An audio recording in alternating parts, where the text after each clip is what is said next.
दोस्तों, ये 1917 की बात है। इराक के पहाड़ों में बरतानवी जनरल स्टैनली मॉवदे का एक चरवाहे से सामना हुआ। जनरल चरवाहे की तरफ मुतवज्जे हुए और अपने मुतरजम से कहा, इनसे कह दो कि जनरल तुम्हें 1 पाउंड देगा, बदले में तुम्हें अपने कुत्ते को ज़िबा करना होगा। कुत्ता चरवाहे के लिए बहुत अहम होता है। ये उसकी बकरियां चराता है, दूर गए रेवड़ को वापस लाता है, दरिंदों के हमलों से रेवड़ की हिफाजत करता है। लेकिन पाउंड की मालियत तो आधा रेवड़ से भी ज्यादा बनती है। चरवाहे ने यह सोचा, उसके चेहरे पर मुस्कुराहट फैल गई। वो कुत्ता पकड़ लाया और जनरल के कदमों में ज़िबा कर दिया। जनरल ने चरवाहे से कहा, अगर तुम इसकी खाल भी उतार दो तो मैं तुम्हें 1 और पाउंड देने को तैयार हूं। चरवाहे ने खुशी खुशी कुत्ते की खाल भी उतार दी। जनरल ने कहा, मैं मजीद 1 और पाउंड देने के लिए तैयार हूं, अगर तुम इसकी बोटियां भी बना दो। चरवाहे ने फौरी तौर पर यह ऑफर भी कबूल कर ली। जनरल चरवाहे को 3 पाउंड देकर चलता बना।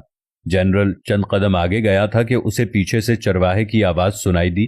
वो पीछे पीछे आ रहा था और कह रहा था, जनरल, अगर मैं कुत्ते का गोश्त खा लूं, आप मुझे 1 और पाउंड देंगे?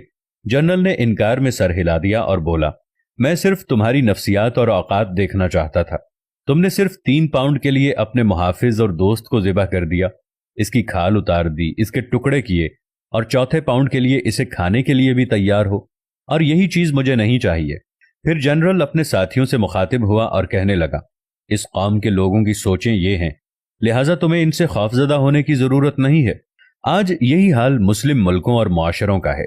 अपनी छोटी सी मसलहत और जरूरत के लिए अपनी सबसे कीमती और अहम चीज का सौदा कर देते हैं, और ये वो हथियार है जिसे हर इस्तेमार, हर काबिज, हर शातिर दुश्मन हमारे खिलाफ इस्तेमाल करता रहा है।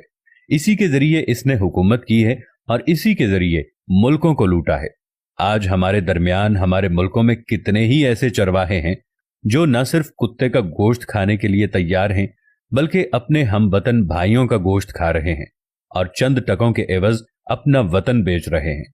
ये वाकया डॉक्टर अली अलवर्दी की अरबी किताब लम्हातुल इज्तिमाइया मिन तारीखिल इराक से लिया गया है, लेकिन मौजूदा हालात पर बिल्कुल फिट बैठता है।